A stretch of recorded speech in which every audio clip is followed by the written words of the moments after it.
Hello बच्चों, तो start करते हैं। आज हम लेके आए बेटा आरबीटीएस का जो आप लोगों ने पेपर दिया था। होप आप सबका पेपर बहुत अच्छा गया होगा, तो उसका डिस्कशन लेके आए, ठीक है ना। तो डिस्कशन करने से पहले हम आपको बता दें कि हम लोगों का एक मिशन है, जिस मिशन के तहत हम लोग तैयारी करवाते हैं। आप पढ़ने का अधिकार सबको, डॉक्टर बनने का अधिकार भी सबको। तो चलिए बेटा पहला क्वेश्चन देखते हैं। पहला क्वेश्चन कह रहा है calculate the mole percentage of ethanol this respectively in 60% by mass. तो देखो बेटा, अगर हम बात करें तो यहाँ पर नंबर ऑफ मोल्स एथेनॉल का निकालेंगे सबसे पहले। तो कितना दिया गया 60%, 60 अपॉन कर देना बेटा कितना 32 मोलर मास ऑफ एथेनॉल रख दोगे तो ये आ जाएगा 1.87। फिर आपको number of moles of H2O निकालना है। तो इसके लिए बेटा 60% एथेनॉल है तो 40% क्या हो गया आपका वाटर डिवाइड बाई 18, तो ये आपका आ जाएगा 2.22%।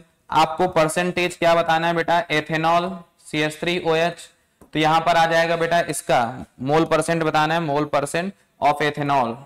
तो ये आ जाएगा बेटा आपका 1.87 डिवाइड बाई करोगे बेटा 2.22 प्लस 1.87, तो ये आपका आ जाएगा। फर्दर जब सॉल्व करोगे बेटा तो ये आपका आ जाएगा, और इनटू 100 कर लेना क्योंकि परसेंटेज बताना है। तो इसको सॉल्व कर लीजिएगा, सॉल्व करोगे तो आएगा ये बेटा आपका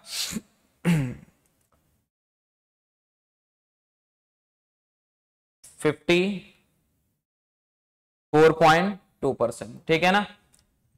कितना आ जाएगा बेटा 54.2%। यहां पर अगर पूछे आपसे मोल परसेंट ऑफ वाटर बताना है तो वाटर के लिए बेटा 2 पॉइंट ऐसे कर लो या फिर ऐसे कर लेना 100 माइनस कर देना बेटा कितना 54.2, तो ये आ जाएगा आपका 45.8। तो दोनों का आ चुका है बेटा, ठीक है ना। तो आंसर कौन सा हो जाएगा आपका सेकंड। कौन सा हो जाएगा बेटा सेकंड। एक बार सॉल्व कर लें, ठीक है ना, तो ज्यादा अच्छा रहेगा। ठीक है, तो इसको जब सॉल्व करोगे तो यहाँ पर ये 0 हट जाएगा, तो ये आ जाएगा, ये खत्म हो चुका है।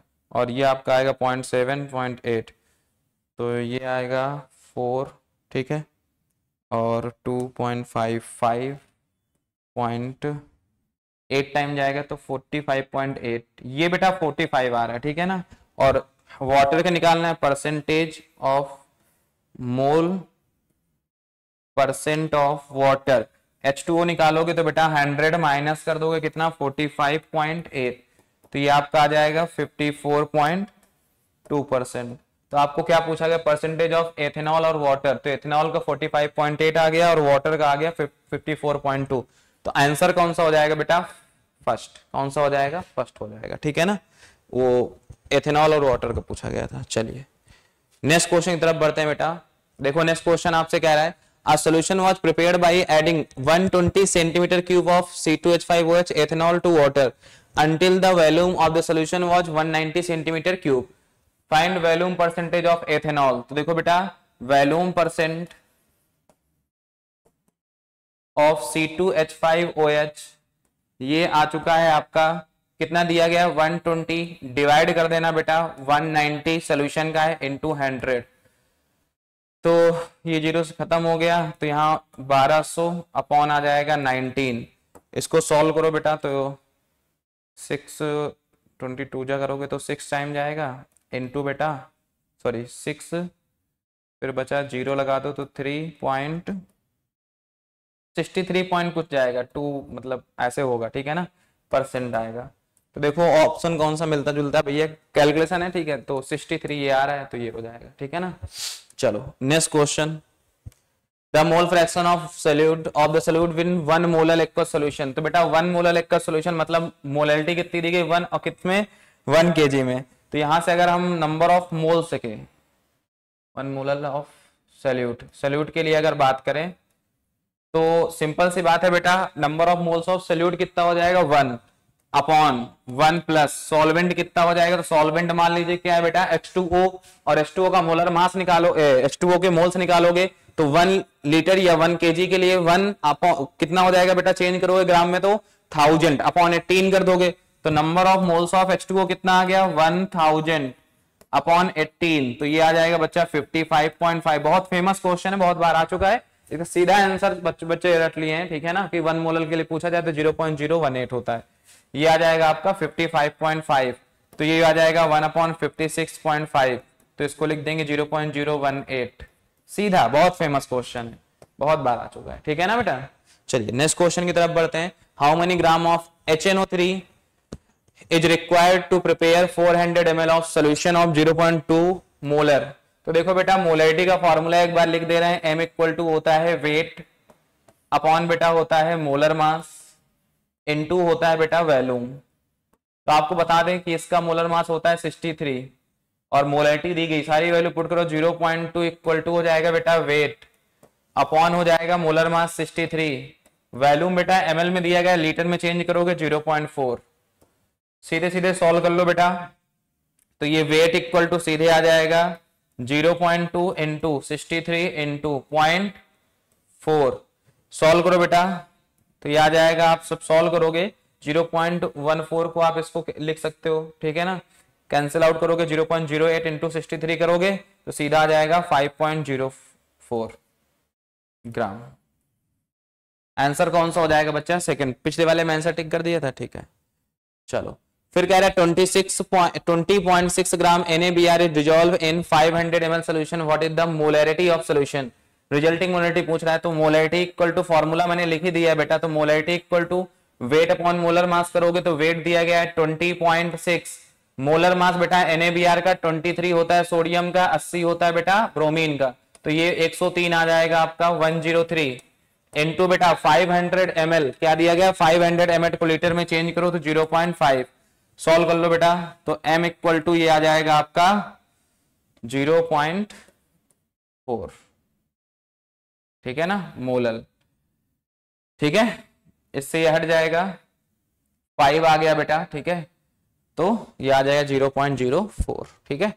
ये समथिंग आ जाएगा 1/4 के, तो 0.4 हो गया, तो आंसर कौन सा हो जाएगा? सेकंड। सिंपल सा कैलकुलेशन है बेटा, कर लीजिएगा, ठीक है। बड़ा कैलकुलेशन होगा तो हम कर देंगे। फिर कह रहा है density of 2.03 molar aqueous solution of acidic acid is 1.10 ग्राम पर ml, ठीक है ना। Molecular mass of acidic acid is 60, calculate the molarity पूछी गई है, तो इसके लिए बेटा आप सबको एक वो कराया गया था, ठीक है ना, याद होगा कि एक फॉर्मूला होता है molarity equal to molarity into 1000 into molarity upon बेटा 1000 into density minus molarity into molar mass. याद है कि नहीं बेटा? ये फॉर्मूला आपको लिखवाया गया होगा, ठीक है ना।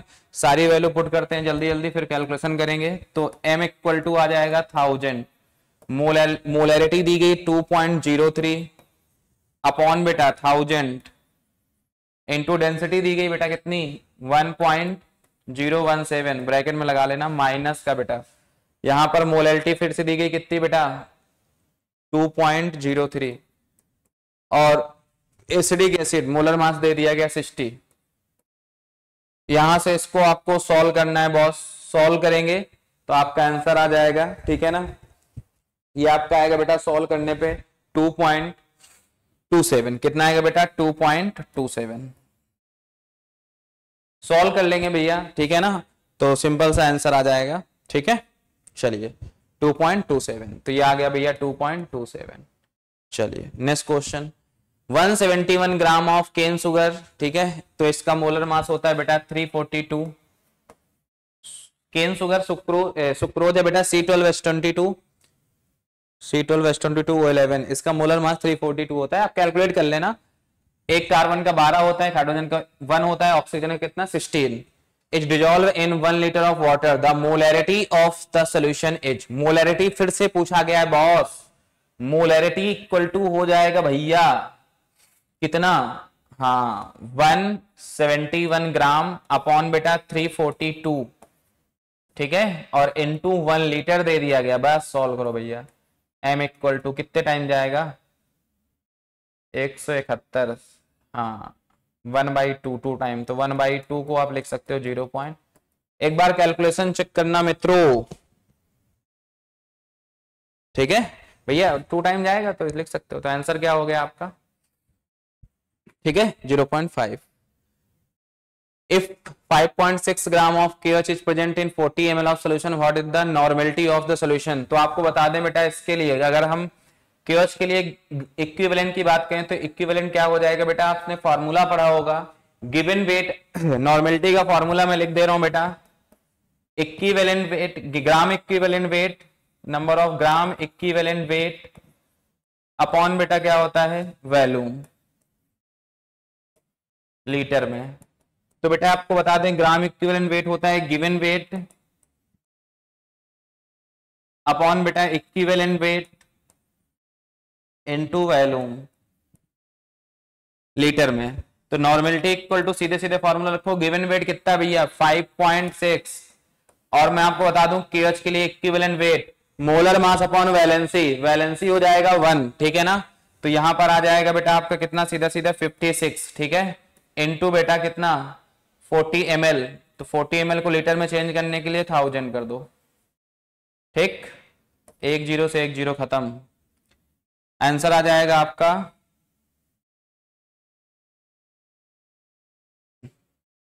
ठीक है। नॉर्मेलिटी बताओ भैया सॉल्व करके कितना है, इस जीरो का हटाओ, ये खत्म हो गया, ठीक है ना। तो और ये आ गया 1, ठीक है, ये खत्म हो गया इससे, ये आएगा 10/4, 10/4 को लिख सकते हैं 2.5, आंसर सेकंड आ गया बेटा, ठीक है ना। तो सेकंड आ जाएगा, क्लियर हो गया। चलिए नेक्स्ट क्वेश्चन की तरफ बढ़ते हैं। With 63 gram of oxalic acid, how many liter of N/10 solution can be prepared? Normality दी गई है, वॉल्यूम पूछा गया है, ठीक है ना। तो ऑक्जेलिक एसिड बेटा होता है आपका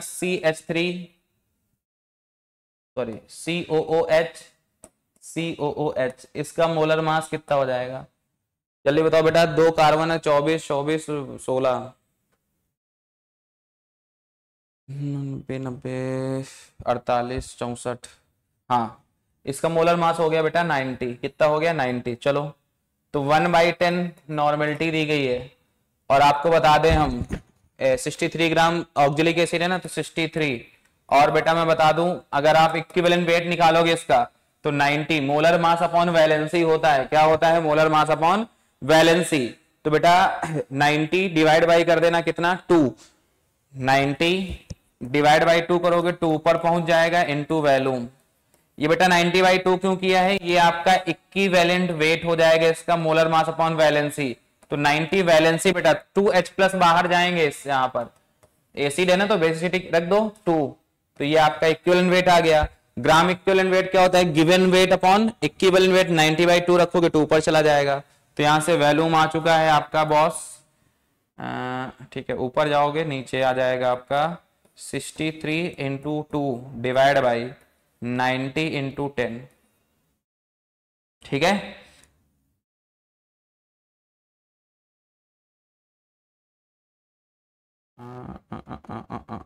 सॉरी बॉस इनटू ऊपर जाएगा ये ना, वॉल्यूम इधर जाएगा 10, 0 से 0 खत्म, 7 9 7 63, 7 दूनी 14 14, तो वॉल्यूम आ गया बेटा कितना आपका 14 लीटर, 14 लीटर, थर्ड ऑप्शन हो जाएगा आपका भैया, ठीक है ना बेटा। चलिए नेक्स्ट क्वेश्चन की तरफ बढ़ते हैं। 25 ml of 3 molar HNO3 are mixed with 75 ml of इतने volume are additive, the normality of the mixture. तो नॉर्मेलिटी ऑफ द मिक्सचर बताना है बेटा, जो कि बहुत आसान है, आपको लगा देना है फॉर्मूला, मोलैरिटी बताना है। तो M of mixture equal to हो जाएगा M1V1 प्लस M2V2 अपॉन बेटा V1 plus V2।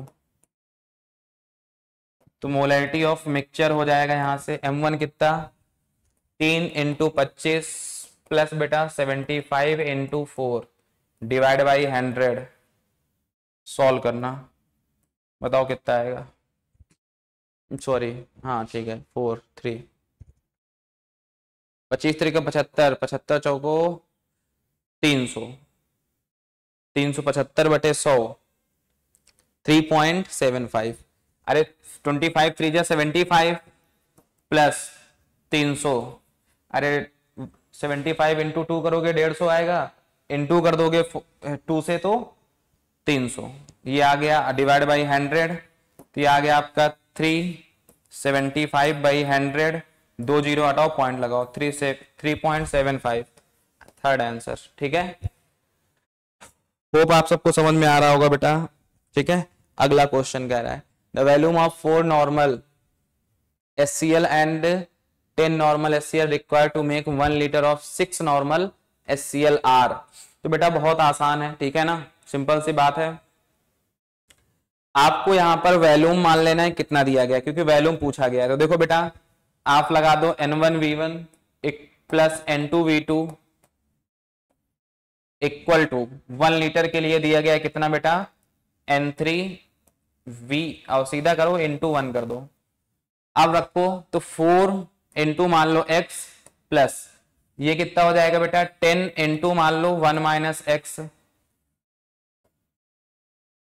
1 minus x equal to बेटा N3 दिया गया है 6 इंटू 1। यहां से गेट x की वैल्यू निकालो कितनी आएगी, ये आ जाएगी बेटा 0.666 जिसको आप लिख सकते हो 0.67। ठीक, तो अगर ये होगा इसका आधा हो जाएगा। तो देखो ऑप्शन में कहीं दिख रहा है आपको 75, ये दिख रहा है इतने लीटर। वैल्यूम आ गया आपका, x हमने वैल्यूम माना था, हमने x मान लिया था। तो 0.66 litre of 4 normal HCl and इतने लीटर ऑफ 10 नॉर्मल। ठीक है, चलो तो आंसर हो जाएगा इसका थर्ड। नेक्स्ट देखो बेटा, hydrochloric acid solution A and B have concentration of 0.5 normal and this respect the volume of solution A and B required to make 2 liter of 0.2 normal HCl R। तो simple है बेटा, आपको मानना पड़ेगा कि इतने लीटर इसका x मान लो और x/2। ठीक है ना, तो सिंपल है, ये आपको मान लेना है। ठीक है ना, जब आप मान लेंगे तुरंत हो जाएगा। तो देखो बेटा सिंपल सी बात है, N3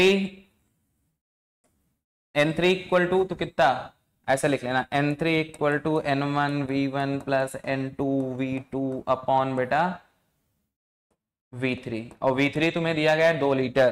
तो N3 कितना दिया गया 0.2 इक्वल टू N1 कितना दिया गया है बॉस 0.5x प्लस 0.1 यहां पर हो जाएगा बच्चा कितना, हाँ 1 माइनस एक्स अपॉन, और V3 बेटा दिया गया है 2 लीटर। ठीक, अब देखो इसको मल्टीप्लाई इधर कराओ तो 0.4 हो गया, ये बेटा 0.5x हो गया प्लस, और सॉरी मिक्सचर का वैल्यूम दिया गया था तो यहां पर हो जाएगा बेटा 2 माइनस एक्स। ठीक है भैया, ये मिक्सचर का दिया गया है ना, तो V2 क्या होता है V1 प्लस जो नया वैल्यूम ऐड किया गया है कंसंट्रेशन वाला, तो ये हो जाएगा आपका 0.2 माइनस का 0.1 x, ये इधर आएगा तो माइनस हो जाएगा तो 0.2 फिर से बचेगा बच्चा। ठीक है ना, और ये आपका आ गया फर्दर कितना 0.4x, ये इधर आ गया बेटा और इसमें हमने इसको माइनस किया तो ये आपका आ जाएगा यहां से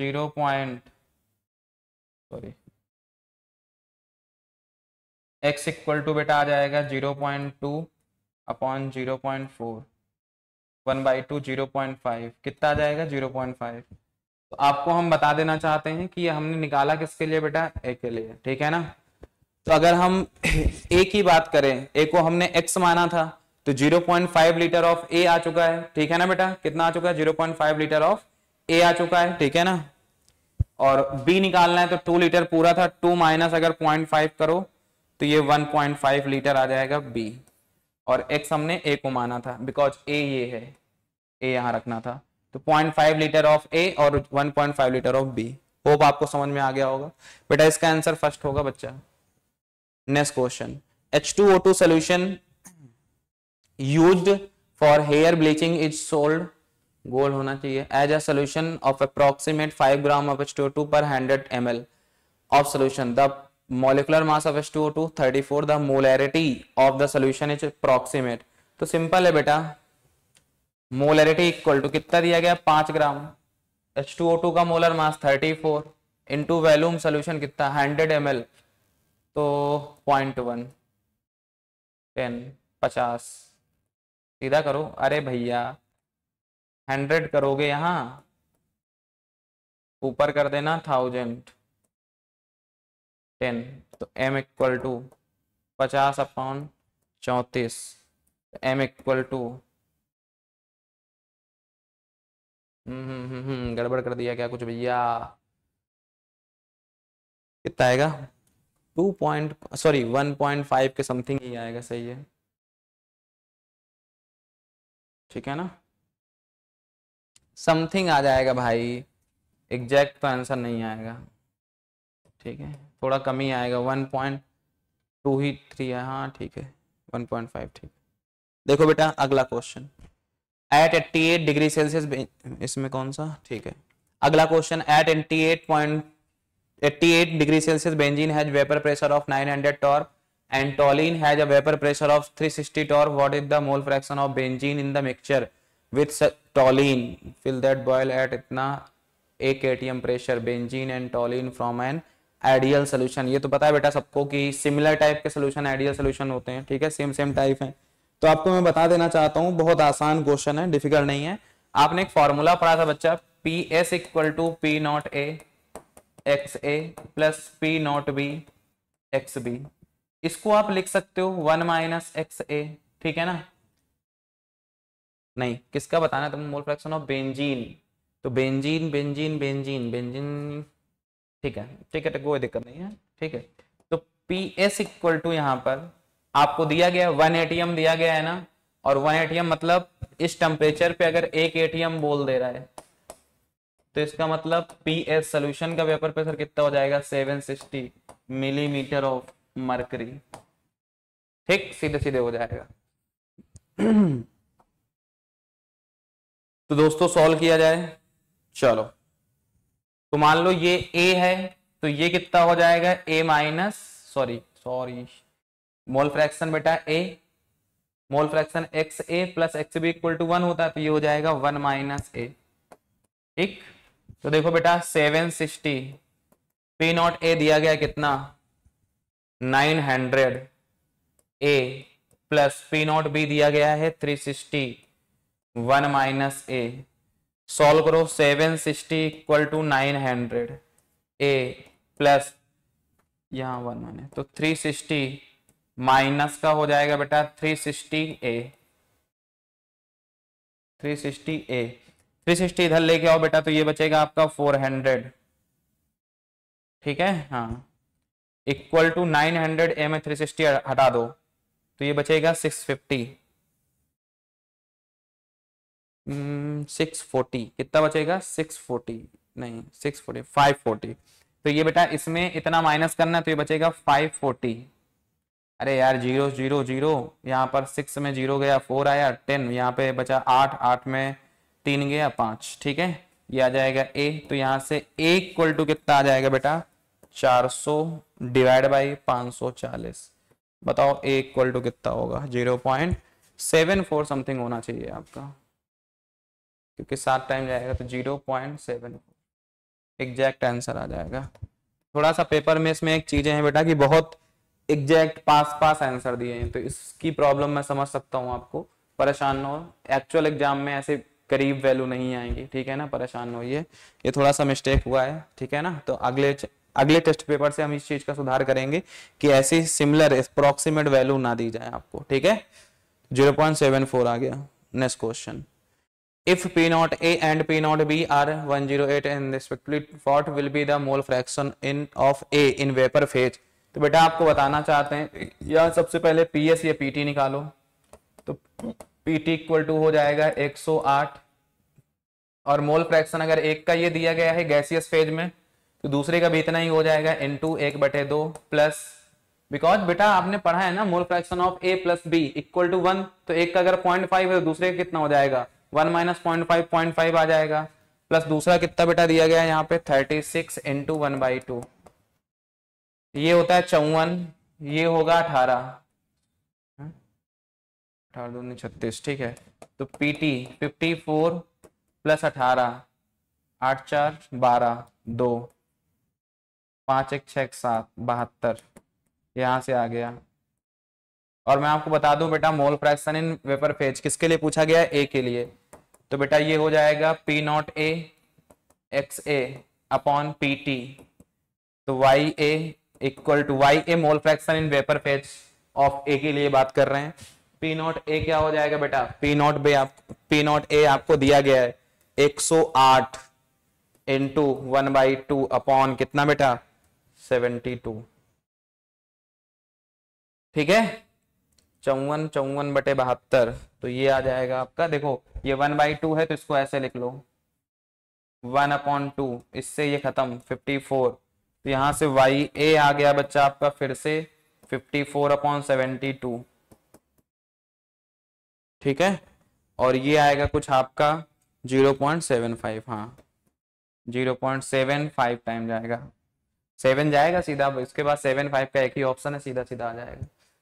होप आपको ये क्वेश्चन समझ में आ गया होगा बेटा। नेक्स्ट क्वेश्चन की तरफ बढ़ते हैं। The relative lowering of vapour pressure is equal to the mole fraction of the non volatile solute, the statement was given. ये बेटा किसने दिया था, राउल्सला ने। किसने दिया था, राउल्सला ने। उसी के द्वारा आप पढ़ते हो, पी नॉट आपने पढ़ा होगा, P not minus P S upon P not equal to x B.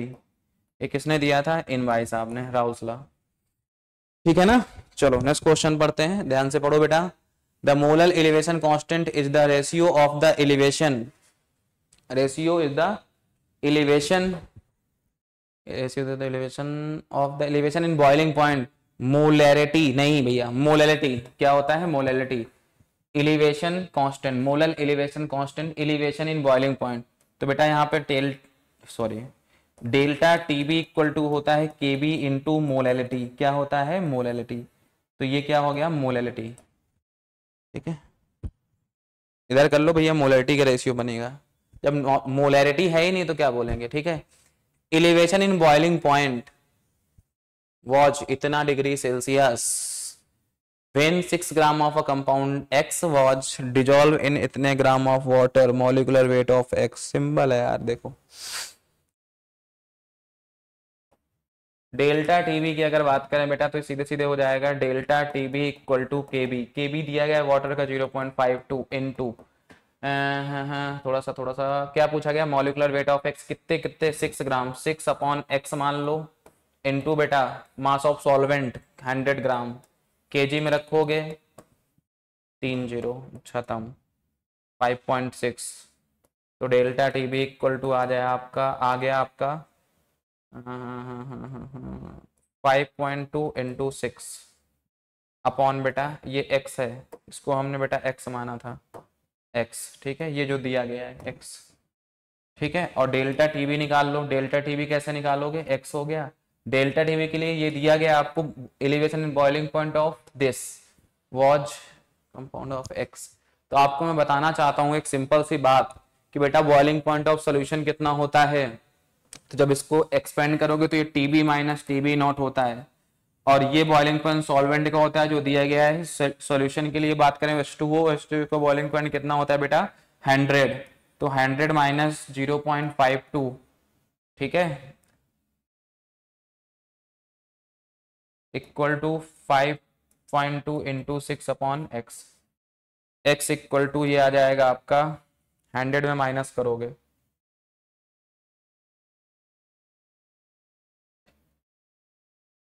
पहले यहां से सीधा डेल्टा टीबी निकालो यार, नहीं तो गलतियां कर लोगे। डेल्टा टीबी तो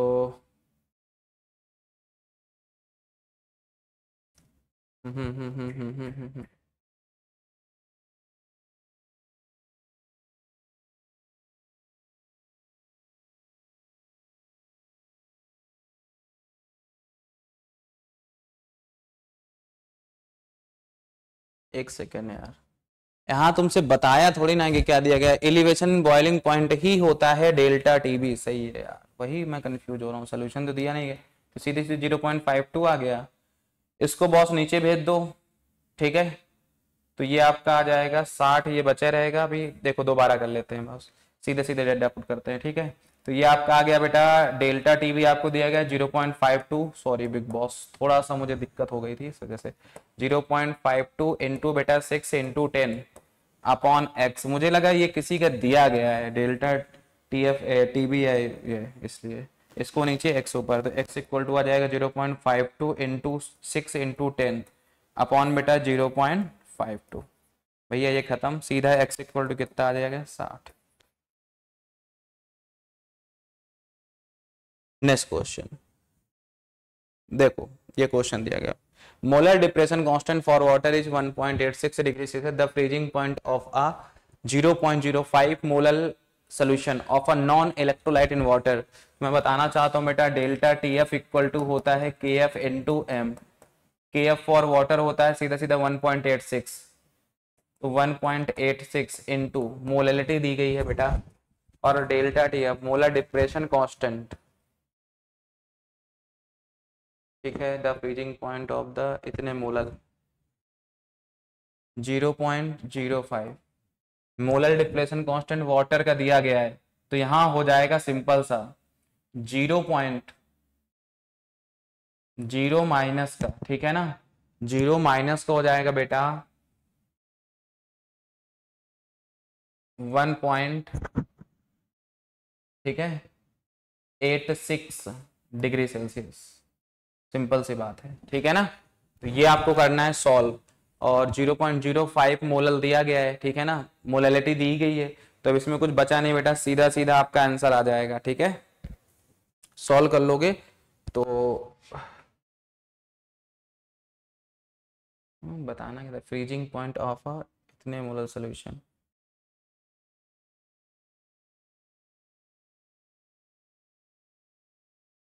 ओके। तो डेल्टा टी एफ यहाँ से कितना आएगा बेटा, delta T F equal to ये आ जाएगा 0.93, ठीक है, डिग्री सेल्सियस। अब ये आपका होता है बेटा, सही सही देखो, अब ये हो जाएगा बेटा, यहां से बताना है आपको, ये होता है T F nought minus T F equal to आ चुका 0.93, तो ये आ जाएगा यहां से टी एफ इक्वल टू, और ये दिया गया आपका 0.93, ठीक है ना, हाँ 100, तो ये हो जाएगा आपका, सीधे सीधे रख दो, तो माइनस का, तो ये आ जाएगा आपका 100 0 डिग्री सेल्सियस, ठीक है। तो सीधा सीधा आंसर आ जाएगा T F equal to minus का 0.093, ठीक है ना।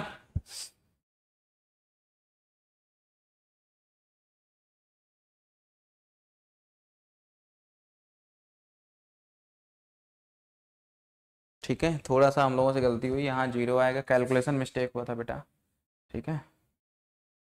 अरे यार एक एक स्टेप देखो, T F nought minus T F होता है, ये क्या होता है सॉल्वेंट का फ्रीजिंग पॉइंट, ये क्या होता है सैल्यूट का, इसको उधर भेज दो भैया, तो ये 0.093 है, तो जब ऐसा रखोगे तो ये हो जाएगा आपका सिंपल सी बात 0 माइनस 0.93 तो ये आ जाएगा 0 माइनस का 0.093 डिग्री सेल्सियस, सीधा सीधा आ गया, तो 0 माइनस का 0.093 डिग्री सेल्सियस, सीधा सीधा थर्ड आ जाएगा भैया, ठीक है। Next question, the freezing point of a solution prepared from 1.25 gram of a non electrolyte and 20 gram of water is इतने।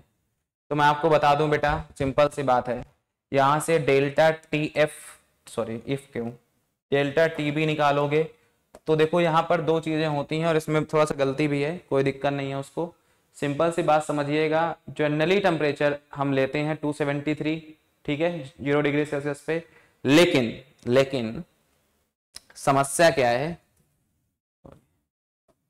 समस्या ये है कि एग्जैक्ट कितना होता है 273.15, तो अगर वो लोगे तो आपका आंसर 93 आएगा, तो ये गलत है, बट 93.9 इसमें लिखा है, लेकिन इसमें 273 से आएगा, तो आप क्या करोगे 273, क्योंकि ये होता क्या है बेटा, T F nought minus T F होता है, तो 0 डिग्री सेल्सियस पे कितना 273 माइनस का 271.9, तो ये आएगा 1.1, ठीक है। अब रख दो, तो 1.1 इक्वल टू के एफ आपका होता है बेटा 1.86 इनटू बेटा दिया गया 1.25 gram of a non electrolyte, molar mass पूछा गया है, ठीक है ना, तो डिवाइड बाई कर दोगे मोलर मास m इनटू बेटा से सॉल्वेंट कितना 20 ग्राम, 20 ग्राम, और ग्राम को चेंज करोगे तो यहाँ आ जाएगा 1000, इतना आएगा, ठीक है ना। अब इसको सॉल्व करो, यहां से m की वैल्यू निकालो बेटा, तो इससे ये खत्म कर दो 0, इससे 2 0 से ये हटा दो तो 125 बन गया, ठीक है ना। तो m इक्वल टू यहां पर आ जाएगा बेटा, जब सॉल्व करोगे तो 105.7 सीधे सीधे ग्राम। तो आंसर आ गया फर्स्ट। देखो जब आप करोगे वैसे रख के तो यहां पर आएगा 1.25 और उससे कैंसिल आउट हो जाएगा, सीधे सीधे आंसर आ जाएगा 93.9, 93 आएगा एग्जैक्ट। लेकिन जनरली हम लोग टेम्परेचर कितना लेते हैं 0 डिग्री सेल्सियस में 273, जिसने 273.15 लिया होगा उसका एग्जैक्ट आंसर 93 आया होगा, ठीक है ना।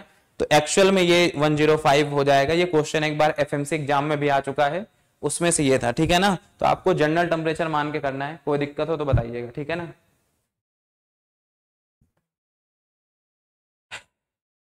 होप आपको क्लियर हो गया होगा बेटा। अगला question, after adding a solute freezing point of solution decreases to minus का 0.186 degree Celsius, calculate delta TV if KF दिया गया है 1.86 एंड केबी दिया गया है। तो आपको सिंपल है बेटा, यहां से m की वैल्यू निकालना है आपको, ठीक है ना। कैसे निकालोगे, आप सबको पता है डेल्टा टीएफ इक्वल टू क्या होता है, टीएफ नॉट माइनस टीएफ। तो ये आपका हो जाएगा बेटा 100। अब एक बात बताओ, इक्वल टू बेटा क्या हो जाएगा, के एफ इंटू बेटा एम। तो यहां से एम आपको चाहिए। अब एम कैसे निकालोगे बच्चा, तो एम निकालने के लिए सिंपल सा तरीका है कि ये आपका डेल्टा टी एफ नॉट तो 0 हो गया फ्रीजिंग पॉइंट वाटर का, सीधे सीधी बात है, ठीक है ना। ये कितना हो गया, माइनस का दिया गया है 0 पॉइंट, तो प्लस हो जाएगा 0.186 इक्वल टू 1.86 इंटू एम। तो ये m इक्वल टू आ जाएगा कितना बेटा आपका 0.186 डिवाइड बाई 1.86, कट करो तो ये आ गया आपका 0.1। अब रख दो बेटा delta TF, elevation in boiling point पूछा गया है ना आपसे, adding a solution freezing point of solution decrease, calculate delta TB. तो boss delta TB equal to होता है केबी इंटू एम। आप इसकी वैल्यू निकाल चुके हो, डेल्टा टीबी यहां पर हो जाएगा आपका डेल्टा टीबी इक्वल टू केबी कितना बेटा 0.52 होता है इंटू दिया गया है बेटा 521 इंटू मोलैलिटी 0.1 सॉल्व करो, डेल्टा टीबी आपका निकल के आ जाएगा। सॉल्व करके बताओ कितना आएगा यार, 0.05। हाँ देखो 0.0 अलग, तो ये आ जाएगा 0.0521। तो ये आंसर आ जाए सेकेंड। नेक्स्ट क्वेश्चन है बेटा आपका, the concentration in gram per litre of a solution of cane sugar, इसका मॉलिक्यूलर वेट दिया गया 342, which is isotonic with a solution containing 6 gram of urea. तो आपको मैं बता दूं, अगर आइसोटोनिक सोल्यूशन है तो वहां पर एक बात क्लियर है बेटा, आइसोटोनिक में क्या होता है, दोनों के ऑस्मोटिक एसिड बराबर होते हैं, पाई इक्वल टू पाई 2, ठीक है ना। तो यहाँ पर C1 इक्वल टू हो जाएगा C2, मतलब वेट अपॉन मोलर मास। सारा कुछ अगर हम रख दे तो देखो क्या आएगा बेटा, W1 पूछा गया है तो W1 मान लो इसका है, अपॉन मोलर मास किसका बेटा 342 इंटू वैल्यूम कितना दिया गया है per litre of solution of cane sugar. एक सेकेंड, वैल्यूम दिया नहीं गया,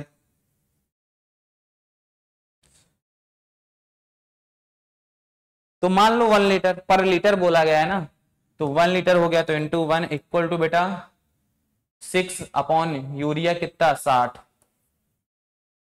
तो ये आ जाएगा W1 इक्वल टू 6 इंटू 342 बटे 60।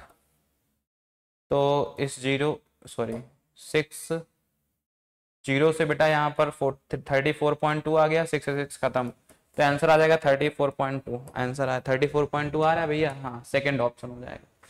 चलो अगला क्वेश्चन,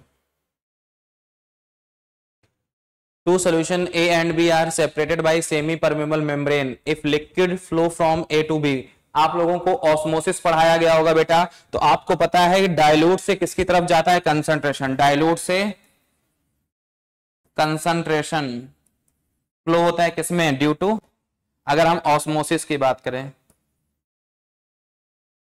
ऑस्मोसिस में डाइल्यूट से कंसंट्रेटेड की तरफ जाता है, किसकी तरफ बेटा कंसंट्रेटेड की तरफ। तो आपका जो ए है वो क्या हो जाएगा कंसंट्रेशन और बी क्या हो जाएगा डाइल्यूट, ठीक है ना। तो इसमें ये कह सकते हो कि A is less concentration than B, A की ज्यादा, ए कम होगा किससे, बी से। तो आपका क्या हो गया बेटा, फर्स्ट हो जाएगा। ठीक है, बहुत सिंपल है, ऑस्मोसिस पढ़ा होगा। अब 5% solution of cane sugar is isotonic with 1% solution of a substance x, the molecular weight of x. Simple है बेटा, same isotonic pi equal to pi 1 equal to pi 2 हो जाएगा। ठीक है ना, कर लेते हैं यार। ठीक है, 1% 100 मान लेना। ठीक है, तो देखो बेटा 5% है तो 5/342 100 के लिए मान लिया, इंटू बेटा 100। ठीक है, सॉल्वेंट 100 है, 5% उसमें ले लिया तो 1000 हो जाएगा, इक्वल टू बेटा 1 मोलर मास रख दो। 1% के लिए आपको निकालना है तो 1 इंटू 100 इंटू 1000। तो भैया सिंपल है, इससे सीधा सीधा ये खत्म करो।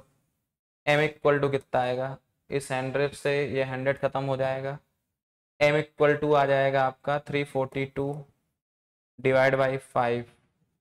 342 डिवाइड बाई 5 करोगे तो ये आएगा कुछ आपका, हाँ 68.4 आ गया। ठीक है, नेक्स्ट क्वेश्चन देखो बेटा, oxygen dissolve in water is an example. तो भैया गैस, ऑक्सीजन गैस होती है, डिजॉल्व हो रहा है किसमें, लिक्विड में, तो ऑब्वियस सी बात है गैस इन लिक्विड। क्या हो जाएगा बेटा, गैस इन लिक्विड। ठीक है ना, सीधा सीधा आंसर हो जाएगा गैस इन लिक्विड। ठीक है ना, होप आप सबको बेटा बहुत अच्छे से क्वेश्चन समझ में आ गए होंगे। आगे के 75 क्वेश्चन हमारे रिस्पेक्टेड एमएस सर डिस्कस करेंगे आप लोगों के साथ। ठीक है ना, यहीं तक रखते हैं बेटा, तब तक के लिए ऐसे ही बने रहिए, ऐसे ही टेस्ट देते रहिए। ठीक है ना बेटा, चलिए बच्चा, गुड इवनिंग। शुरू के बेटा क्वेश्चन अनकेश सर ने किया है, अब 76 ऑनवर्ड क्वेश्चंस आइए हम लोग देखते हैं। Bros is made up of, alloys की बात करें तो बेसिकली एलॉयज बच्चा हम लोग पढ़ते हैं डी ब्लॉक में, लेकिन जब आप सोल्यूशन चैप्टर पढ़ रहे होते हैं तो आप बोलते हैं कि एलॉयज भी क्या है, एक तरह के सोल्यूशन है। वो होमोजेनस हेटेरोजेनस हो सकते हैं, अदरवाइज एलॉयज भी क्या सोल्यूशन है, जहाँ दोनों फेज सॉल्यूट और सॉल्वेंट क्या होते हैं, सॉलिड होते हैं, अमलगम को छोड़ दिया जाए। तो इसलिए यहाँ भी आपको एलॉयज के क्वेश्चन दिख रहे हैं सोल्यूशन वाले चैप्टर में, सोल्यूशन वाले पेपर में आपको। तो पहला है बच्चा, इन्होंने पूछा कि ब्रॉस इज मेटअप ऑफ। तो बेटा ये क्वेश्चन दो जगह आपको काम आएगा, एक तो यहाँ भी काम आ रहा है, दूसरे जब आप डीएफ की बात करेंगे तो वहाँ भी ये क्वेश्चन काम आ जाएंगे आपके। तो ये रटने वाले क्वेश्चन हैं, इसमें कुछ ऐसा नहीं है बेटा। 76 का आंसर क्या, फर्स्ट ब्रास किसका होता है, कापर और जिंक का मिक्सचर होता है। आगे, which are the following statement is wrong, solution are homogeneous mixture of the two component. हाँ सही बात है, होमोजेनस मिक्सचर होते हैं। दूसरा है 1 ppm fluoride ion in water present tooth decay, बिल्कुल सही है, 1 ppm से ज़्यादा लेते हैं, तो ये भी बात सही है। Solution of fluoride is use as rat killer या रेड पॉइजन के रूप में इसका भी इस्तेमाल करते हैं बेटा। और जब आप डी ब्लॉक पढ़ रहे होते हैं तो हम लोग बोलते हैं कि जिंक फास्फाइड है, इसका भी इस्तेमाल करते हैं। और इंसेक्ट वगैरह मारने के लिए जब हम लोग अनाज वगैरह स्टोर करते हैं तो उसमें जब रखना होता है तो उसमें क्या इस्तेमाल करते हैं, एल्युमिनियम का फास्फाइड इस्तेमाल कर लेते हैं। तो ये बात भी सही है। आगे बोल रहे हैं परसेंटेज वेट बाई वेट, यानी ऊपर भी मास और नीचे भी मास होना चाहिए। तो कह रहे हैं mass of component in the solution, बिल्कुल सही बात है, लेकिन नीचे बोल रहे हैं बेटा वॉल्यूम।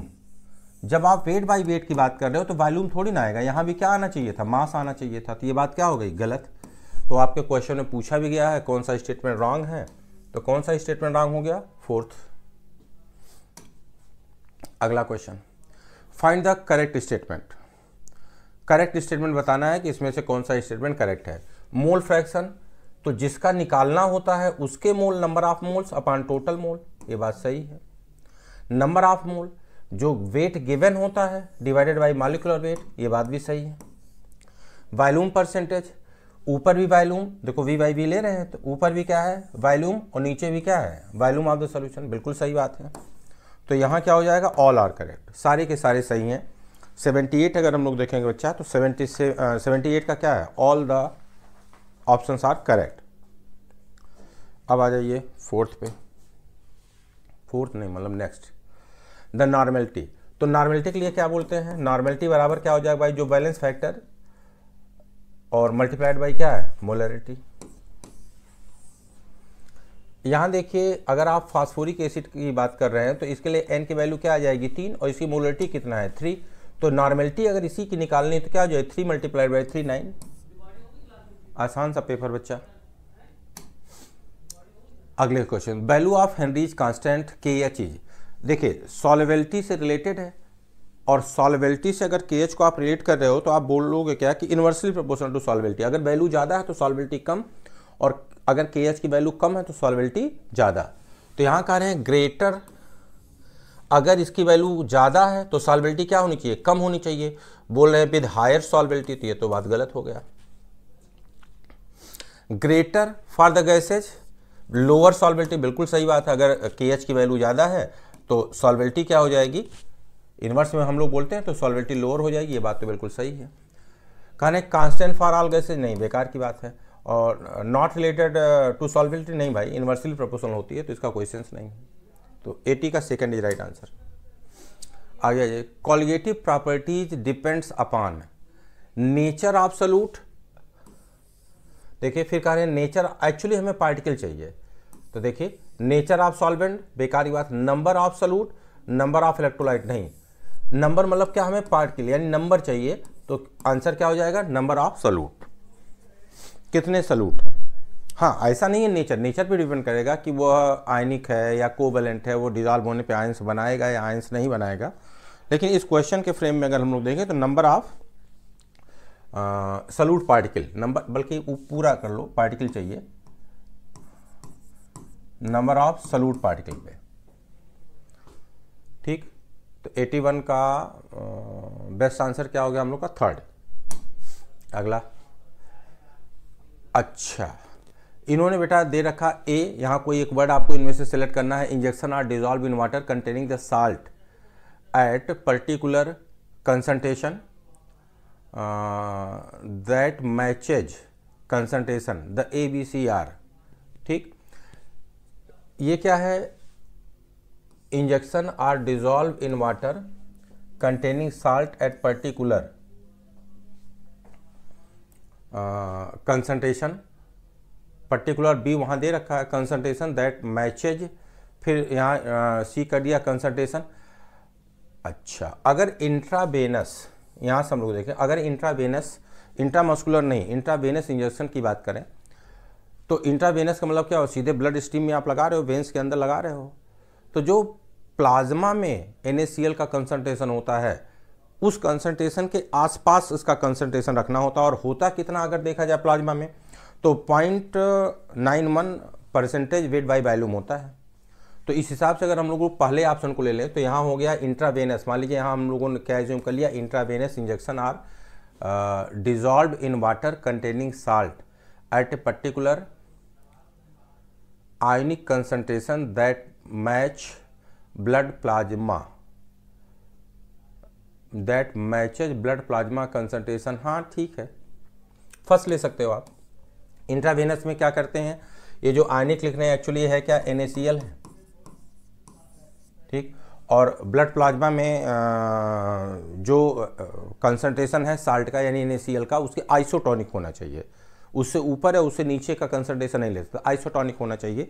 और होता कितना, अभी हम लोगों ने बात किया तो 0.91 वेट बाई वॉल्यूम NaCl का कंसंट्रेशन होता ब्लड प्लाज्मा में।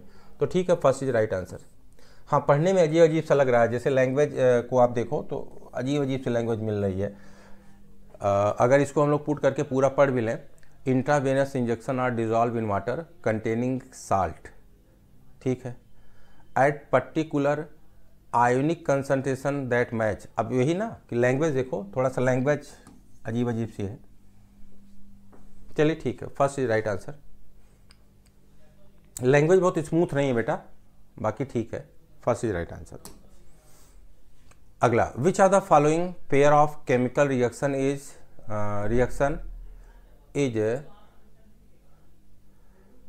इनटू, अच्छा स्पॉन्टेनियस रिएक्शन कब होगी, ये पूछ रहे हैं बच्चा। स्पॉन्टेनियस रिएक्शन के लिए आपको बताना है कि स्पॉन्टेनियस रिएक्शन कब होगी। तो अगर हम लोग फार्मूले की बात करें तो डेल्टा G बराबर है delta H minus T delta S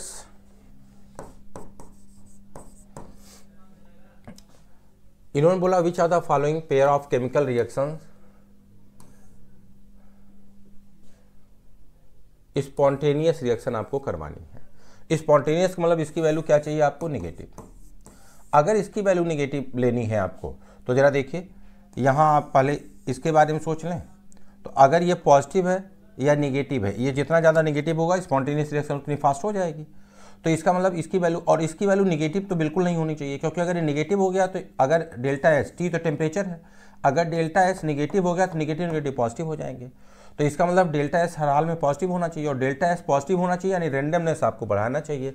तो पहले तो देख लो भाई, डिक्रीजिंग डिसऑर्डर बेकार हो गया, इंक्रीजिंग डिसऑर्डर डिक्रीज, ये दोनों बेकार हो गए, यानी यहाँ भी इंक्रीजिंग डिसऑर्डर मिल गया, यहाँ भी इंक्रीजिंग डिसऑर्डर मिल गया। ठीक, अब ये नेगेटिव है, तो ये पॉजिटिव की अगर हम लोग बात करें कि पॉजिटिव में वैल्यू बहुत ज़्यादा हो जाए तो इसमें से इसे कम करोगे तो लेस पॉजिटिव हो जाएगा। अगर ये भी नेगेटिव हो जाए तो दोनों नेगेटिव नेगेटिव मिलकर क्या हो जाएंगे, मोर नेगेटिव। और डेल्टा एच नेगेटिव अगर आपको करना तो एक्सोथर्मिक होना चाहिए, तो एक्सोथर्मिक हो गया। कौन सा राइट आंसर हो गया, सेकंड। 83 का कौन सा हो गया, second is right answer. 84 an example of colligative property. देखिए अगर कॉलिगेटिव प्रॉपर्टी वर्ड इस्तेमाल कर रहे हैं बच्चा, तो ये जो उन्होंने लिखा है, जैसे पहला इन्होंने क्या दे दिया है, फ्रीजिंग पॉइंट। तो अगर फ्रीजिंग पॉइंट दे रहे हैं तो क्या होना चाहिए, फ्रीजिंग पॉइंट दे दिया है, बॉइलिंग पॉइंट दे दिया है, वेपर प्रेशर दे दिया और ऑस्मोटिक प्रेशर। तो इसमें से आंसर तो मान लीजिए हो गया फोर्थ। अब प्रश्न उठता है ये तीनों आंसर गलत क्यों हैं ऊपर वाले। तो एक्चुअली एज सच जो वर्ड हम लोग इस्तेमाल करते हैं वो वर्ड एज सच आपको इस्तेमाल करना चाहिए। जैसे अगर ये देते हैं कि relative lowering in vapour pressure, तो वेपर प्रेशर नहीं, केवल यहाँ इन्होंने देखो क्या दिया, वेपर प्रेशर, यह कॉलिगेटिव प्रॉपर्टी नहीं। अगर ये पूरा वर्ड इस्तेमाल करते हैं relative lowering in vapour pressure तो कॉलिगेटिव प्रॉपर्टी हो जाता। वैसे अगला होता है एलिवेशन इन बॉइलिंग पॉइंट, ये बॉइलिंग पॉइंट नहीं, एलिवेशन इन बॉइलिंग पॉइंट अगर यहाँ लिखा होता तो वो कॉलिगेटिव प्रॉपर्टी हो जाता। वैसे जैसे फ्रीजिंग पॉइंट इन्होंने लिखा है तो डिप्रेशन इन फ्रीजिंग पॉइंट होना चाहिए, फ्रीजिंग पॉइंट नहीं, तो इसलिए ये भी आपके कॉलिगेटिव प्रॉपर्टी नहीं होगी। हाँ, ऑस्मोटिक प्रेशर कॉलिगेटिव प्रॉपर्टी है। 84 का कौन सा राइट आंसर हो गया, फोर्थ। अगला question, solubility depends upon nature of solute. हाँ बिल्कुल, कैसा है, कोवेलेंट आयनिक है। नेचर ऑफ सॉल्वेंट, हाँ बिल्कुल, पोलर है कि नॉन पोलर है। और टेम्परेचर बिल्कुल डिपेंड करता है। इसका मतलब सॉल्वेबिलिटी इन चारों फैक्टर पे डिपेंड करती है, सॉल्वेबिलिटी इन चारों फैक्टर्स पे डिपेंड करती है। आगे आइए, find out the incorrect statement. Sodium chloride dissolve readily in water. हाँ भाई, तेजी के साथ नमक पानी में घुल जाता है, ये बात सच है। Sugar dissolve readily in water. हाँ, शुगर भी डिजॉल्व हो जाती है, बस अंतर क्या है, जब शुगर डिजॉल्व हो जाती है तो कोवैलेंट बॉन्ड नहीं टूटता, और जब NaCl डिजॉल्व होता है तो आयनिक बॉन्ड टूटता है। नेफ्थलीन एंड एंथ्रासिन, ये बच्चा ऑर्गेनिक कंपाउंड आपने ले लिया है, और ऑर्गेनिक कंपाउंड को वाटर में आप डिजॉल्व कर रहे हो तो ऑर्गेनिक कंपाउंड वाटर में डिजॉल्व नहीं होंगे। ऑल द स्टेटमेंट करेक्ट, गलत बात हो गई। तो 86 का क्या पूछ रहे हैं भाई, इनकरेक्ट स्टेटमेंट, कह रहे हैं डिजॉल्व इन वाटर, ये बात गलत हो गई, थर्ड। अगला question, which are the following solution are nearly, अच्छा आइडियल की अगर आप बात कर रहे हो तो जिनको आप मिला रहे हो उनका नेचर समान होना चाहिए। तो आओ चेक कर लेते हैं। देखो यह भी एन है, इसका मतलब ये हो जाएगा नेचर समान है। यहाँ देखो ब्रोमो है, क्लोरो है, दोनों हैलोजन समान हो जाएगा। यहाँ देखो बेंजीन है, टालवीन है, ये भी नेचर समान हो गया, एरोमेटिक। तो इसका मतलब आंसर कौन सा हो जाएगा, फोर्थ। अगले क्वेश्चन पे आइए। अगला क्वेश्चन है find out A, B and C. तो अगर इस क्वेश्चन को बच्चा हम लोग देखें तो देखिए इन्होंने ग्राफ तो दे रखा, लेकिन किसके बीच ग्राफ दे रखा कुछ इन्होंने लिखा ही नहीं है। तो ऐसे देखा जाए तो क्वेश्चन इनकम्प्लीट है। हाँ, लेकिन सोल्यूशन का क्वेश्चन है तो इस पॉइंट ऑफ व्यू से हम लोग देखें तो हम मान लेते हैं तो कि सॉल्वेंट सोल्यूशन इन्हीं सब की बात कर रहे हैं। ये इधर ले लेते हैं वेपर प्रेशर, और यहाँ मान लेते हैं टेम्परेचर। ये टेम्परेचर है और इधर क्या मान लेते हैं, वेपर प्रेशर। ठीक, अब अगर इसमें देखें चूंकि सोल्यूशन जब आप बना रहे हो तो आपके पास क्या होना चाहिए, सॉल्वेंट, और इसमें क्या डाल रखा आपने, सॉल्यूट। जब तक आपने सॉल्यूट सॉल्वेंट पे नहीं डाला है तब तक सॉल्वेंट का वेपर प्रेशर क्या है, मैक्सिमम है। तो इसका मतलब अगर हम इसको देखें, ये मैक्सिमम पे दिख रहा है, तो बी किसको रिप्रेजेंट कर रहा होगा, सॉल्वेंट को। तो देख लो भाई बी कहाँ सॉल्वेंट में, बी सोल्यूशन में है, सोल्यूशन में है, सोल्यूशन एक ही जगह सॉल्वेंट पे आपको दिख रहा है। आगे आ जाइए, जब आपने सॉल्वेंट में सॉल्यूट डाला तो उसका वेपर प्रेशर पहले की तुलना में क्या हो गया होगा, कम। तो इसका मतलब सी किसको रिप्रेजेंट कर रहा है, सॉल्यूशन को। तो सी सॉल्यूशन को, तो फिर कुछ नहीं, वैसे इनकम्प्लीट क्वेश्चन था, इन्होंने कुछ पैरामीटर लिए ही नहीं थे कि इसके बीच ग्राफ है, लेकिन ठीक है, अगर हम इसे मान के चलें तो फिर हम लोग फोर्थ को राइट आंसर ले लेंगे। ठीक है, चलिए अगले क्वेश्चन पे आते हैं। If molarity of a dilute solution is doubled then value of the molal depression constant. बच्चा ये मोलल डिप्रेशन कांस्टेंट की बात कर रहे हैं और यह सॉल्वेंट की प्रॉपर्टी होती है। तो ये कह रहे हैं कि अगर मोलरिटी ऑफ किसका डबल कर, देखो molarity of dilute solution is doubled, molarity double कर रहे हैं यानी जो उनसे सॉल्यूट डाल रहे हैं उससे रिलेट कर रहे हैं ये, और ये प्रॉपर्टी किसकी, सॉल्वेंट की, तो इसके सेहत पे कोई फर्क ही नहीं पड़ेगा। तो 89 का क्या हो जाएगा, थर्ड अनचेंज्ड। 89 का आंसर क्या हो जाएगा, थर्ड अनचेंज्ड। चलिए नेक्स्ट क्वेश्चन पे आते हैं हम लोग।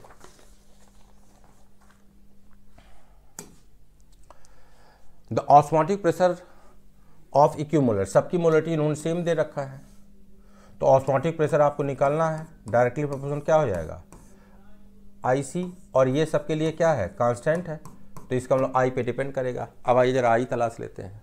इसके लिए I की वैल्यू क्या आ जाएगी, 3, नहीं सॉरी 3 1 4 4, इसके लिए क्या हो गया 3, इसके लिए क्या हो गया 1। तो जिसके लिए वैल्यू सबसे ज़्यादा आएगी उसके लिए ऑस्मोटिक प्रेशर क्या हो जाएगा, सबसे ज़्यादा हो जाएगा। तो क्वेश्चन नंबर 90 को अगर देखें तो 90 का कौन सा आंसर हो गया, फर्स्ट। अगला question, in cold countries ethylene glycol is added to water in the radiator. ये हम लोग जानते हैं कि अगर बहुत ज़्यादा ठंड कहीं पड़ रही है, टेम्परेचर 0 से नीचे है, तो गाड़ियों के रेडिएटर में पानी होता है, अगर 0 से नीचे है तो पानी क्या करेगा, जम जाएगा। तो उसे जमने से बचाने के लिए हम लोग इसको ऐड करते हैं बेटा। तो किस चीज़ के लिए, किसको प्रिवेंट करने के लिए ऐड करते हैं, फ्रीजिंग पॉइंट।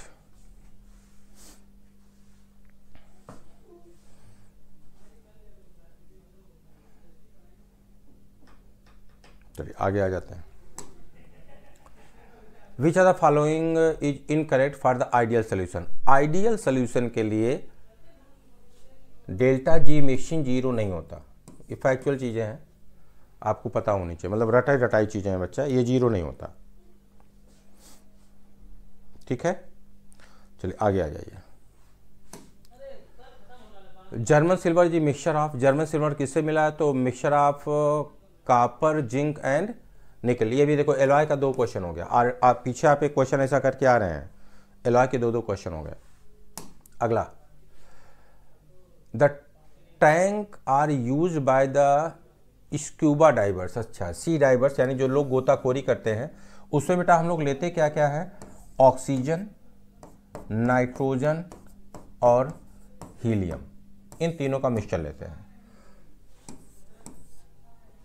एनसीईआरटी आप खोलोगे तो एनसीईआरटी में लाइन मिल जाएगा। एनसीईआरटी ने दे रखा है कि हीलियम 11.7 लेते हैं, नाइट्रोजन करीब 56.2 लेते हैं, और ऑक्सीजन लेते हैं 32%।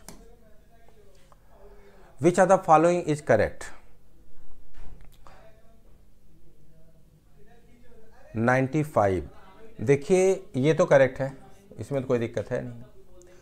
अगर यहाँ इसकी जगह हम लोग रख देते ये डेल्टा H वेपोराइजेशन, और यहाँ उल्टा, मतलब इसको यहाँ कर देते, इसको ऊपर कर देते, और यहाँ रख देते डेल्टा H फ्यूजन, तो ये भी सही हो जाता, ये भी सही है, ये गलत हो गए। तो आंसर सिर्फ एक ही बचा फिर आपका, 95 का फर्स्ट इज राइट आंसर। बस इन्होंने ऊपर नीचे ये दे रखा है, यहाँ वेपोराइजेशन होना चाहिए था, यहाँ फ्यूजन होना चाहिए था, और ये इन्होंने उल्टा, क्यों, यहाँ TB दे रखा है, TF दे रखा है। चलिए, distillation of sea water is based on reverse osmosis.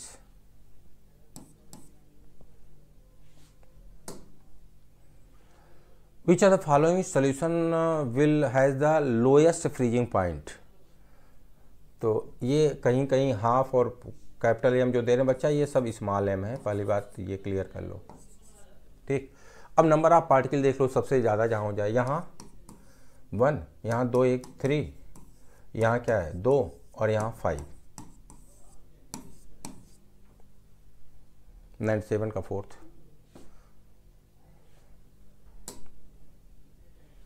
Azeotropic mixture का क्या बोलते हैं, कांस्टेंट बॉइलिंग मिक्सचर है, तो देख लो कहीं दिया गया होगा, एजियो कांस्टेंट बॉइलिंग मिक्सचर है।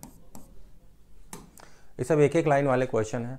Osmosis of B into solution Y will not take place, नहीं होगा कब, यानी बी का वाई, इन दोनों को आपने सेपरेट कर दिया। आप बोल रहे हैं कि इसकी osmosis of B into Y will not take place. तो अगर बी हाइपोटोनिक है तो भी नहीं होगा, हाइपरटोनिक है तब तो हो जाएगा, आइसोटोनिक अगर बराबर है तब भी नहीं होगा। तो आंसर क्या हो जाएगा, फोर्थ, आइदर 1 और 3rd। And finally 100।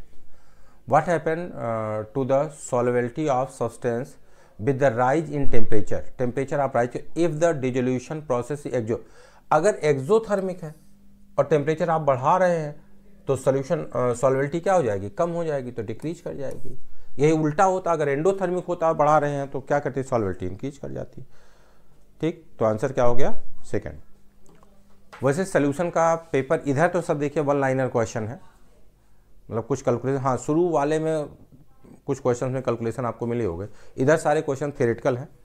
तो आई होप बेटा पेपर आपका अच्छा हुआ होगा, और कल आप न्यू ईयर की शुरुआत करने जा रहे हैं, तो एक प्रण के साथ जाइए कि कुछ भी हो जाए नीट को फोड़ ही देना है इस बार। और आप सबको बच्चा न्यू ईयर की अग्रिम बधाई, very very happy new year. Thank you बच्चा, थैंक यू वेरी मच।